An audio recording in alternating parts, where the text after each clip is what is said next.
All right, welcome everyone. Today I'm going to quickly show you how you can build a very simple model context protocol server, that is MCP server. So to know more about MCP, what it is and all these things, there are a lot of documentation available. I'll let you explore that. My name is Riju and I'm a cloud solution architect. So to begin with, where could you find MCP documentation?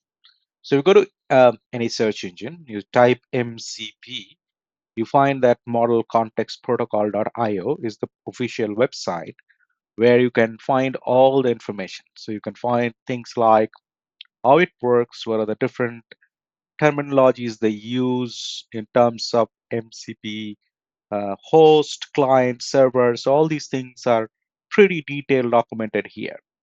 If I'm you, what I'll be doing, I'll be opening one of the Gen AI based application like Bing Chat or anything of that sort and start asking question, what is MCP host? And it'll give me a little write up and I will read there, or I can go to the official documentation and find more in detail. It also comes with a lot of quick starts, right, for developers. So you can see that it shows you all those things available here. So it is a pretty extensive one, and MCP comes with SDKs. So you see here it supports programming languages like C Sharp, Java, Kotlin, Python, Ruby, Rust, Swift, and TypeScript. So I choose Python because it's easy, and but you can select any programming language of your choice supported by this SDK. So they're all out there. You can pretty much use them and reference to your sample, which I'm going to write over here. So we'll go a bit slow because this is the first one. We'll try to see how we can set it up, and then we will dive deeper into going forward for the upcoming ones. So let me use the Windows subsystem for Linux. So I'm running my laptop on Windows 11. I've got Windows subsystem for Linux here. Let me create a directory, MCP demo, and I will go to this MCP demo directory, and then I'll create a directory for this one, MCP1. I'll give a name like that, and I go to MCP1. I'm inside that. And now what I'm going to do is that I'm going to create a file. Let's say I create a file, touch server.py, because I'm going to write Python. So now it contains a file py, which is empty. Let me open it in my Visual Studio Code. So as soon as I open it, it will open in my Visual Studio Code. And now onwards, I'm going to use this Visual Studio Code. Now you can see the server.py is available. Now, a couple of things we're going to do over here before we open the Visual Studio Code. We can also do it inside the Visual Studio Code, but let me use the Visual Studio Code command. But this is better because it has got a larger font. So what I need is that I need a couple of things through pip. So let me check if I have the pip installed. Yes, it is installed. We can pretty much use the pip command, but then I need an environment because I'm gonna put it inside the Python environment so that anything goes wrong should not impact my core Python deployment. So let me use this command called Python 3, and I'm gonna use -menv venv, and then I'm going to name it as MCP as my environment variable. And if I may see that, the MCP is there. Now I need to activate that.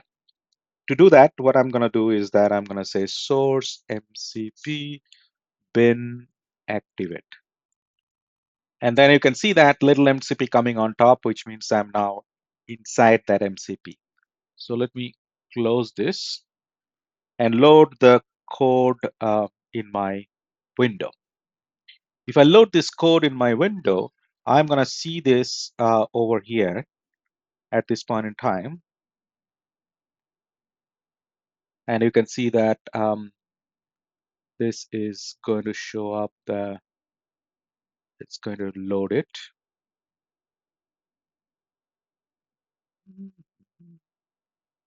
It's not yet loaded, so let me load that. So I'll say source MCP bin activate. Okay, now I'm inside it. That's fine. Once I'm inside it, let me install a couple of dependencies which are important for this presentation.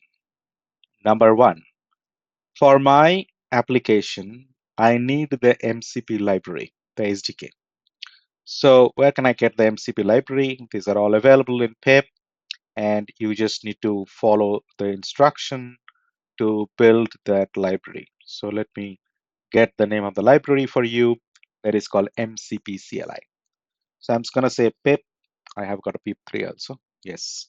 So I'll say pip3 install MCP CLI. Should be fine. Okay, it's going to go ahead and install the MCP CLI in my local environment. And then once this is done, I've created the project and I activated the environment, all fine. I then got the server.py file, which is also fine. Then I'm going to go ahead and add a few lines of code in my server.py file.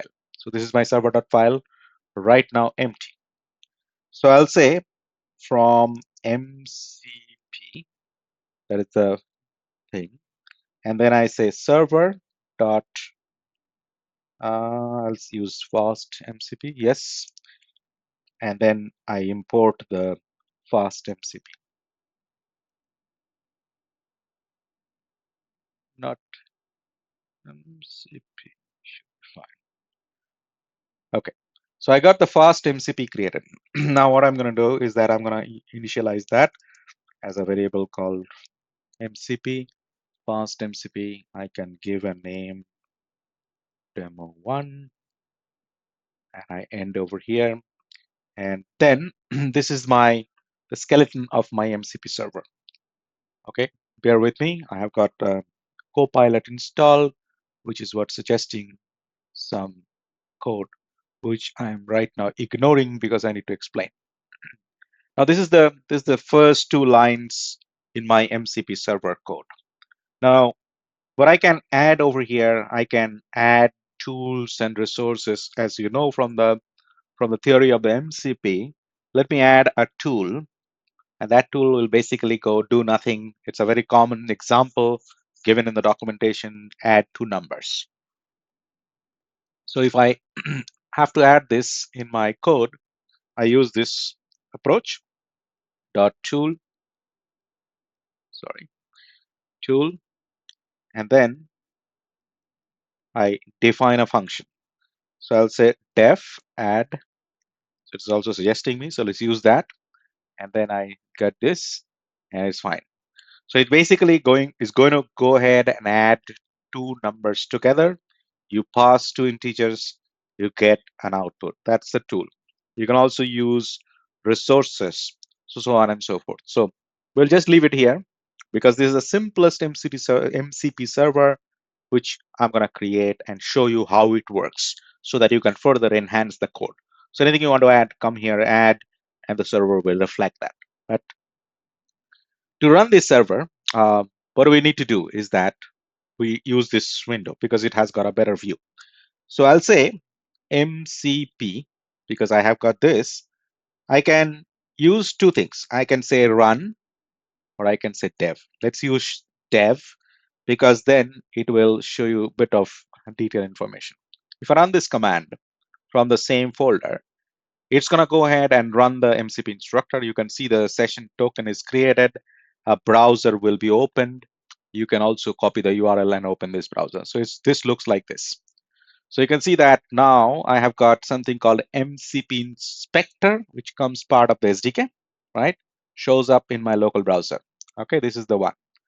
Now to run that in a studio mode, I just use the same MCP command and run server.py. This is something you need to add. I have added it before, hence it is coming, otherwise it will be all blank. But you just provide that same command, which you did, and then say connect. If it is proper, if it is running there behind the scene in your command prompt, you will be shown as connected. If it is not running, there'll be an error. So if there is an error, you need to fix it. Now, because I have created tools, I'll go into tools. I'll click on list all tools, and I can see that add two numbers, the command coming from here, right? And then I say that I want to add 20 to 30. Okay, these are two parameters I'm expecting. And if I run this tool, it's going to go ahead and show me the success. The result is 50.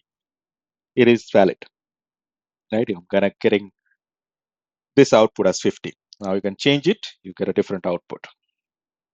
Let's say 25 and run this. You get 53. Sorry, 23, 30, and 53. For a moment, I thought it's doing a wrong math, but it's correct, perfectly fine. So you can see that it is also showing me the history of the calls. Now, if I may go back to the same command prompt, it shows you a couple of, let's say, debugging information, right? So you can see that I've been doing it like clicking various different things, and based on all my clicks, it is actually capturing all the details. So this is pretty much like a server log, which if you want to capture, and if you're running it as a server, you can capture them and then test it, right? So this is the inspector through which you can test your code. Now there are a couple of other ways by which you can host it. STDIO is one of the ways. You have got SSE, streamable HTTP, so on and so forth. So these are the three ways by which you can run. And every time you run, you have a different command. So for Python, you will see the different options. These are all documented in MCP protocol official page. So you can go and explore them to understand that. Now, when I first time used this and I saw these three options, I had no clue about it.